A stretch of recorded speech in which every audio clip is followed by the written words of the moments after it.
Good afternoon, everyone. My name is Derek Teisinger. I'm a Public Information Officer with California Interagency Incident Management Team 4. I'd like to thank our partners and cooperators for supporting us in this endeavor. We have the Malheur National Forest, Bureau of Land Management, Oregon Department of Forestry, Confederate Tribes of Warm Springs.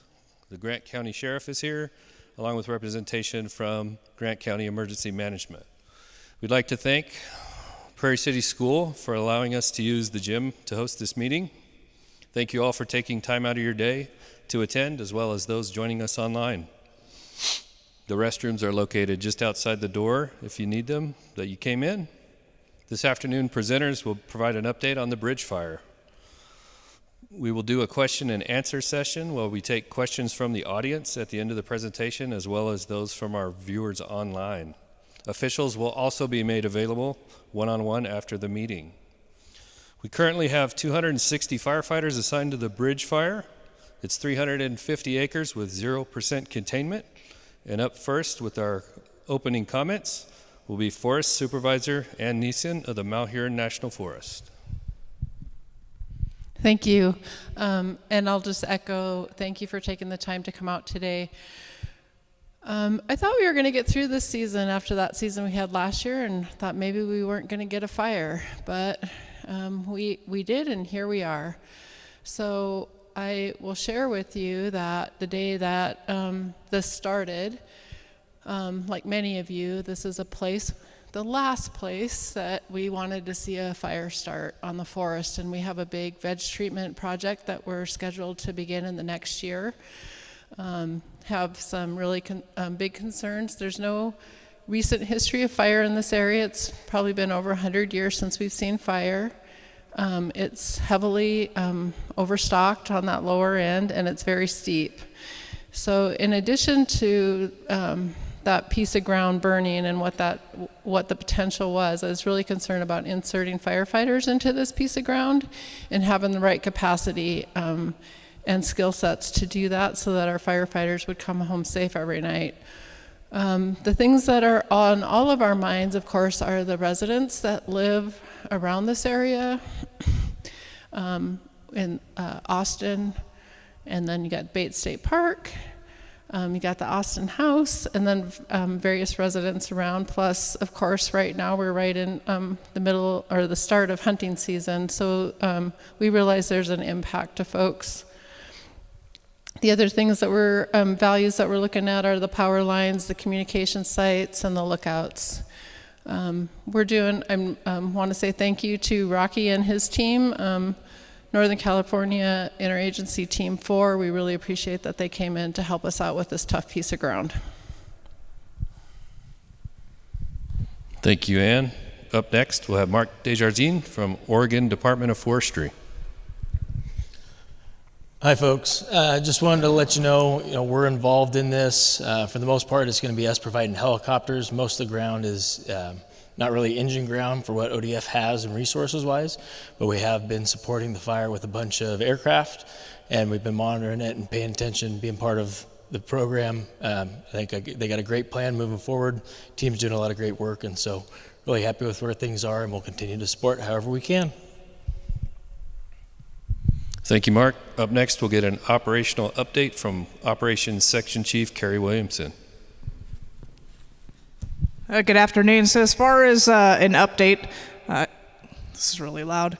I'll apologize to the folks in the back. Hopefully you can see on the screen. But as far as the incident overall, I'll kind of just point out a few features. So we've obviously got these fingers off to the western portion of the incident. We've had crews as well as a couple SMODs from the Helitac modules locally and some engine folks inserted. We do have handline all around the western flank of these fingers. This portion where it makes this big horseshoe, pretty limited vegetation. It kind of burned into a rocky area where there's super limited sparse vegetation. No significant concern right now. Limited heats. There is a portion towards kind of the gut of the horseshoe where we're going to insert resources from the eastern portion of the incident once we're able to get additional resources. The northernmost finger, we've got handline around that as well. No significant concerns. Pretty limited heat. and limited smokes. This whole northern piece, till we get out to the northeast portion, limited heat signatures as well as limited growth. Main portion of heat, main portion of smoke that folks are seeing is coming from this spot fire that's sitting just outside of the, I think it's the spur of Deerhorn Creek. So this is the main predominant smoke that everyone's able to see from the 7 or the 26. We've got crews inserting. They'll be going direct or seeing what they can do with that. We've been utilizing heavy aircraft use, bucket ships on that portion of the incident as well as this morning. We do have dozer line all along the eastern flank coming down towards Deerhorn Creek. All the spot fires we've got hand line on. As we continue to progress down the incident, we've got crews that went direct all the way down to the southern portion where these additional spot fires are. We also have hand line around those spot fires. We've got a crew inserted on the eastern portion, and we've got one crew inserted on the western portion. They're constructing direct line on the southern flank of that incident. We also have a contingency group. The contingency group is working on a piece of contingency, the 2610 road, or I'm pretty sure it's called the Davis Lookout. Dixie Lookout. Hopefully I got that right. I think I just messed that up. But Dixie Lookout. So we are working on a contingency with that portion. And then we also have initial attack division out there, as well as assessing all the structures, making sure we know where everything is and available for any new starts with lightning and or holdovers or any support we can provide for the local forest. Otherwise, end of report. Thank you, Carrie. And to close out our presentation, we'll have Incident Commander from Incident Management Team 4, Rocky Opliger.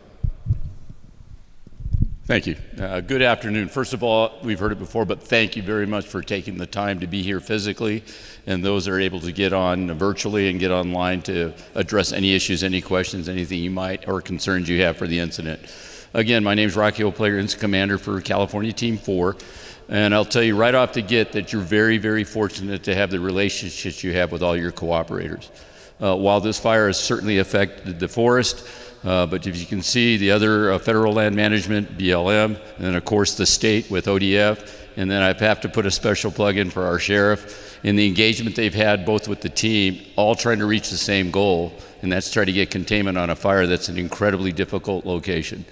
If you take a look where the fire started and immediately went, to 300 acres, you're looking at a landscape that has limited or no fire history, heavy fuel loading, incredible difficult access, and very steep terrain.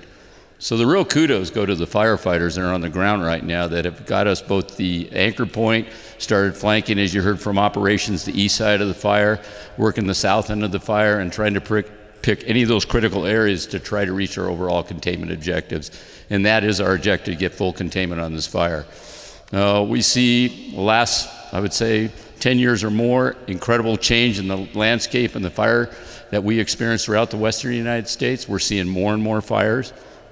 Call it what you might, climatic change, global warming, but there's certainly a difference in the landscape, and when you get lightning that comes through, it's very unpredictable. The thousands of lightning strikes that we have, and we know that there's numerous ones that are probably holdovers. So our goal here is to get containment on this fire. Our direction is to go full suppression, but again, our number one priority is always taking care of both firefighter and public safety. And that will always be our ground for any decisions we make. We've had incredible support from aviation. We heard from ODF. We just got confirmation on another Type 1 helicopter coming in. And the overall geographical area, which includes the state of Washington and Oregon, has been incredibly supported to even get us aircraft based on the number of fires that are actually occurring throughout what we call Region 6 or Washington and Oregon.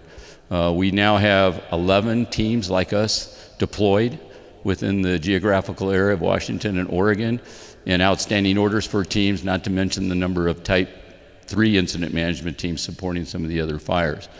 So yeah, when you take a look at the fire, it's certainly not as big as some of the ones that are on the landscape, but it's one that's in a critical area, and anytime you have an opportunity to put one off the table and continue on with fire seasons, because by no means is it over. And every fire, as I always say, it gives you a window of opportunity. We've had enough moisture now to put us in a situation to really go after this thing, which they are, direct, and not put any more impacts to each and every one of you. And then my final special thanks is to the communities. Boy, I tell you, driving through Prairie City, I could move right here, right now. And then, of course, there's the impact to John Day. We have a small city that we built out at Taylor Flats to support all the firefighters closer. But please be patient. We are watching and driving very cautiously and meeting all the laws as far as speed. But you also see extra traffic, and we know that can be an impact.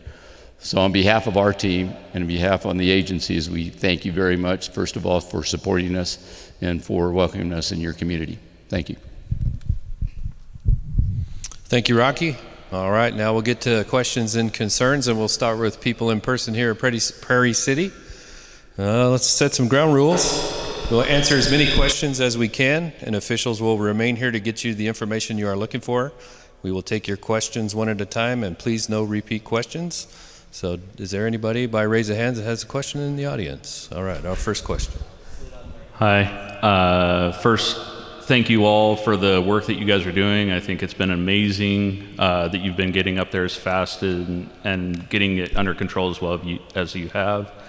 My question is, as far as the boundaries go, with the limited heat signatures that you guys have presented here, when are those going to move? Because the areas that I predominantly go into this time of year are closed, and to me, looking at it and the information that's been given, it's maybe a little far out from where the fire is actually at. So all those boundaries, are they moving in closer? What's happening with that?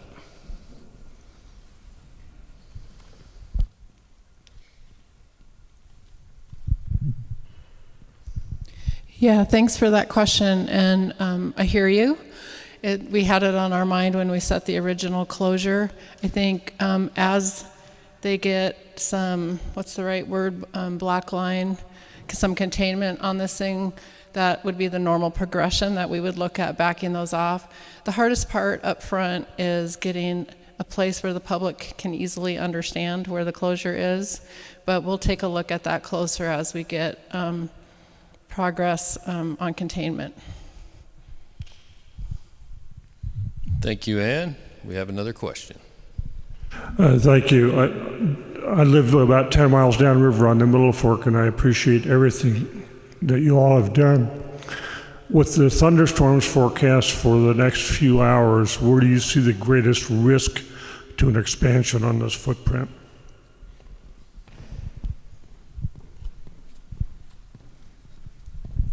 So I'd say the number one priority right now for the incident is where we potentially are going to have additional growth, which is going to be on the south end of the fire, just because of the potential for that to get into that inventory roadless area. Then the other portion is the northeast. So everything up into here. So that's why we've been focusing a lot of our efforts on the direct attack and utilization of rotor wing while we have it available to us prior to any thunder cells coming in. So that's where we could potentially see additional growth. Thank you, Carrie. Just a real simple question from my own perspective and maybe others. Can you show me where Dixie Butte is on this, because it's not indicated? Yeah, so Dixie Butte is right here on the map, and if you had wanted to see that after this, I can show you as well. But this portion, furthest fire edge, and then Dixie Butte. Thank you, Carrie. By show of hands, do we have any more questions in the audience or concerns?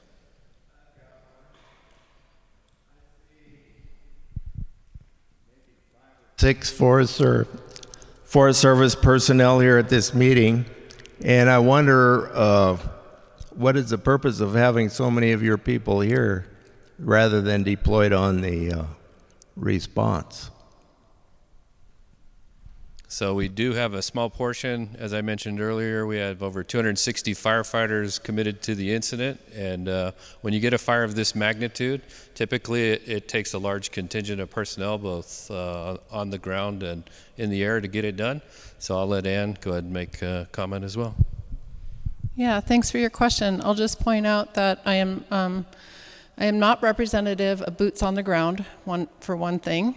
I'm the forest supervisor. The folks on the line have a certain skill set, and we are managing the fire on the administrative side of the agency. And I'll just point out that in here right now is Chase Bloom, our district ranger from Prairie City, and then Josh Giles is our district ranger from Immigrant Creek. And then my deputy forest supervisor also filling in for our district ranger on Blue Mountain, Jason Brandt. And there's a handful of other folks, and we're here to support the community and answer questions and provide the backdrop and connections to the greater agency so that we're able to get around this fire. Thank you, Ann. Take the next question. Yeah, the question I have is, do you have any idea what caused it? Cause of the fire is still under investigation.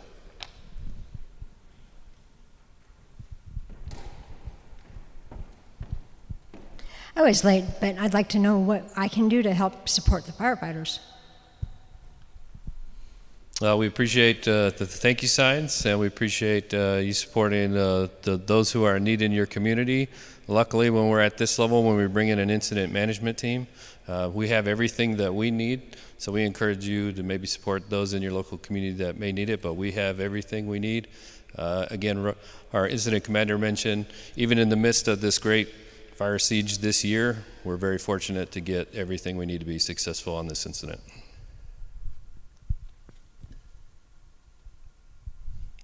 Anybody else from the crowd? Do we have any questions online? All right, that's going to conclude this presentation, but it's not over. Feel free to get up and mingle, meet any of your local officials, and we'd be happy to come closer to the map and answer any more questions you may have. Thank you very much.